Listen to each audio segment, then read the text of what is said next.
Joining me right now is former Secretary of State Mike Pompeo. He worked in February 2020, helping President Trump negotiate a conditional peace deal with the Taliban to withdraw from Afghanistan.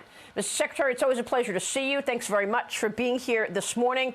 Give us your reaction in terms of the pullout. Maria, thanks for having me on. Look, we were determined to get this right. There were two things that President Trump wanted to do. Everyone knows that President Trump wanted to get our young men and women back home. We began the march towards doing that, but we always knew that conditions had to be right to achieve that. We had to have the situation on the ground right to do that.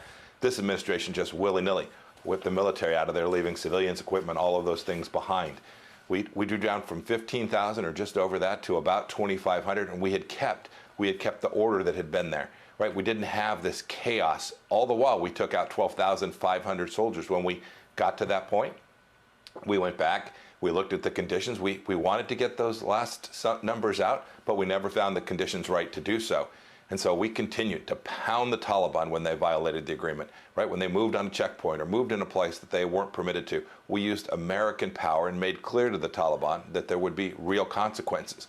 What happened here, Maria, is you had a leader who was unprepared to do that. When the Taliban pushed on the Trump administration, we pushed back even harder and imposed real costs on them. When the Taliban pushed on the Biden administration, they withdrew to a commercial airport that in no way has the capacity to get our people out of there with the speed and alacrity that needs to happen to keep them safe.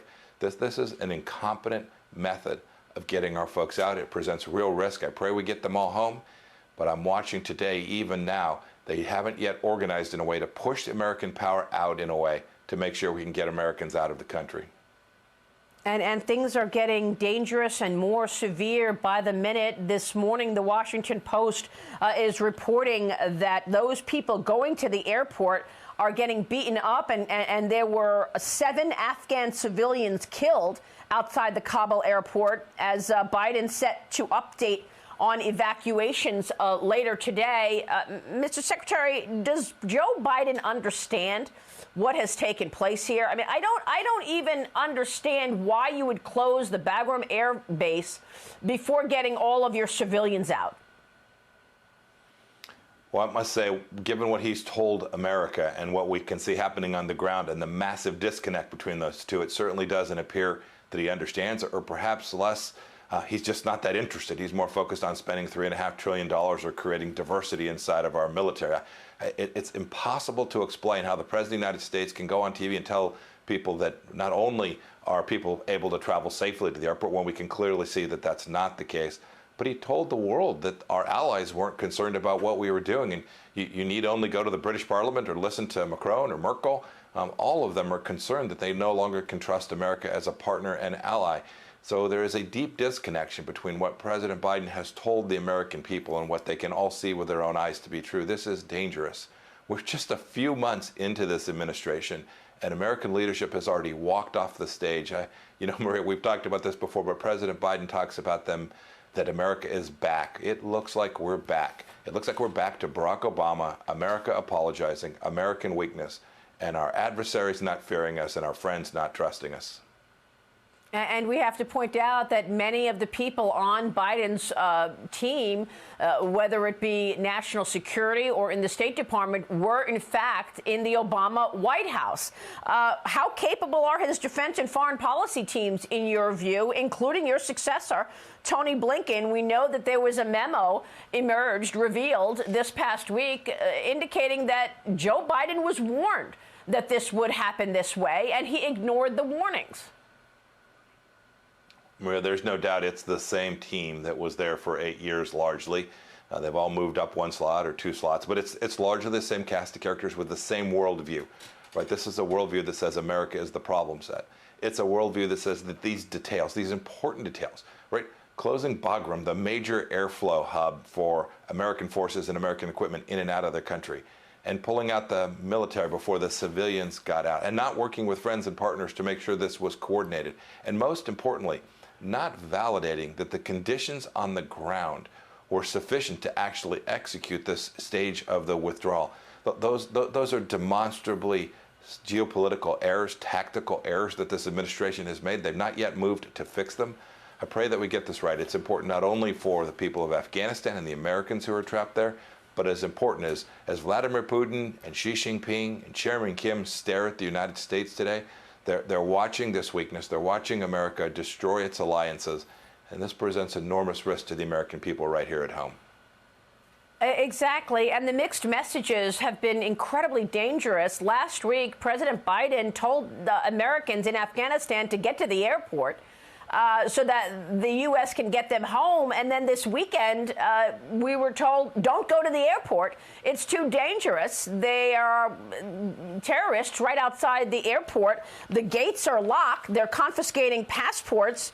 I mean, what's going on? Should Americans go to the airport or not go to the airport? Well, I must say, I don't have accurate situational knowledge of what's on the ground, although I've heard from some folks in the region. It certainly sounds like passage to that airport is very dangerous today. America needs to work to secure that, to reduce that risk. There are lots of ways to do that. How about this, Maria, for a starting point?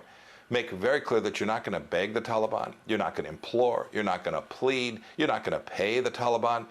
If Americans are harmed as they move to the airport, you're going to go and crush them. You're going to put real costs on them. This is the model that the Trump administration had adopted. And each time we did that, we got a tactical response from the Taliban that respected the United States of America because they understood that there were things that they would not be permitted to do. Most importantly, harming Americans. Remember this, Maria, from the time we began our peace and reconciliation effort, our conversations, from the time we signed that deal in February 2020, not a single American was attacked by the Taliban in a serious way, and there wasn't a single American killed. That wasn't because the document, or we were going to go to court to enforce this document. It was because we demonstrated American resolve and power. And when you don't do that, this is the kind of thing, this chaos that you're seeing today in Afghanistan is precisely what ensues when America fails to lead. So they've already broken whatever agreement was made in Doha. I'm talking about the Taliban. I mean, was this a coup? You know, between the folks in Afghanistan, right? President Ghani was corrupt himself. The leaders in the other regions, we were talking to all of them. Remember, we didn't just sign an agreement with the Taliban. We had one with the Afghan government, too. We were talking to folks in the north and folks in the west.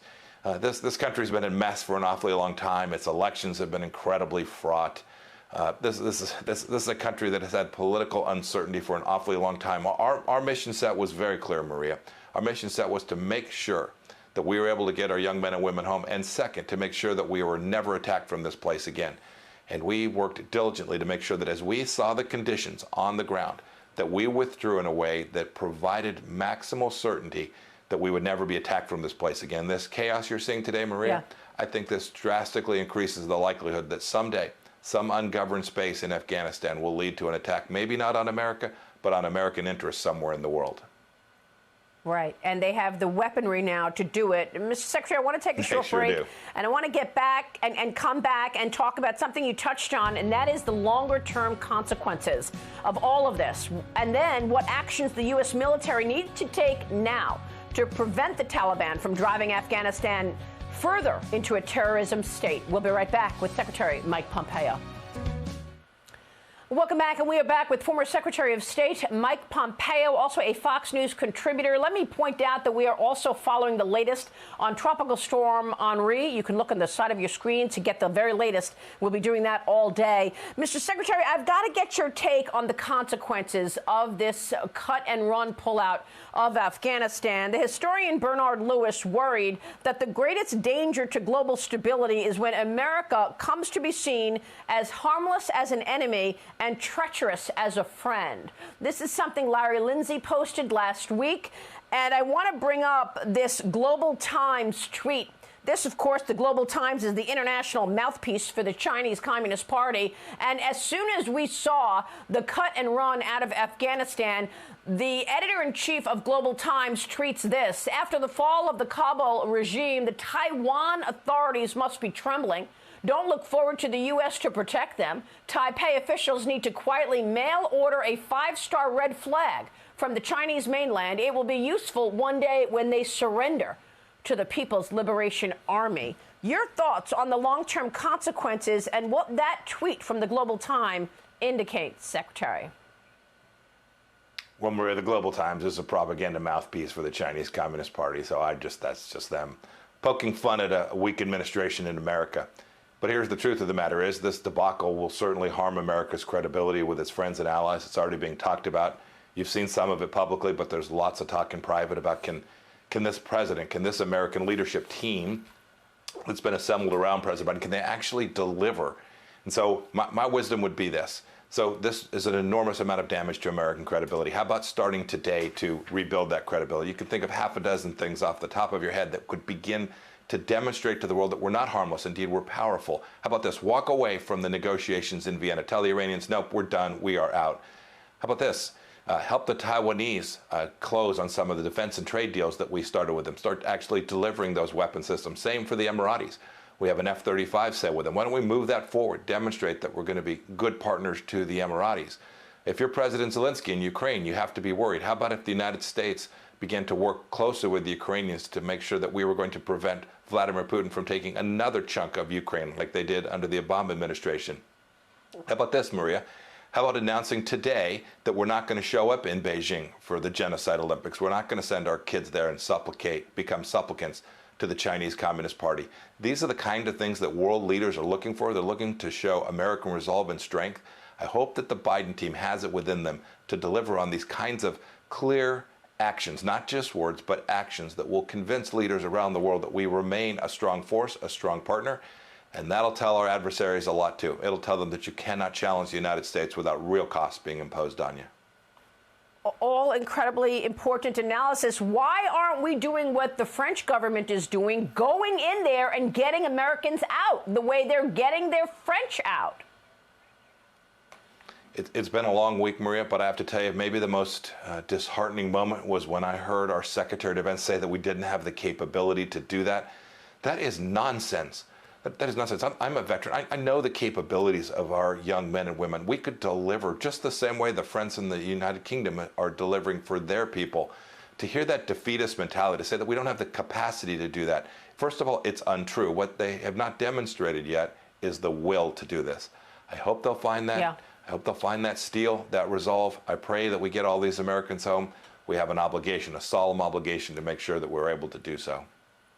Secretary Pompeo, before you go, a question none of us want to ask, but I must. Is Joe Biden mentally capable to be in this role at this moment in time? Boy, I will tell you, this has been a really tough week to watch our president just be so disconnected from the reality we can all see. I pray that they get this right. I hope that President Biden is up to the task. Today, he's demonstrated that in Afghanistan he has failed. The incompetence demonstrated this past week has been tragic. It will have long-lasting implications. I hope they're able to right the ship and get this right. I know every American wishes that for our entire country. Of course. And we are all patriots. Secretary, thanks very much for weighing in this morning. Thank you, Maria. Thanks for having me on. We'll talk soon along the way.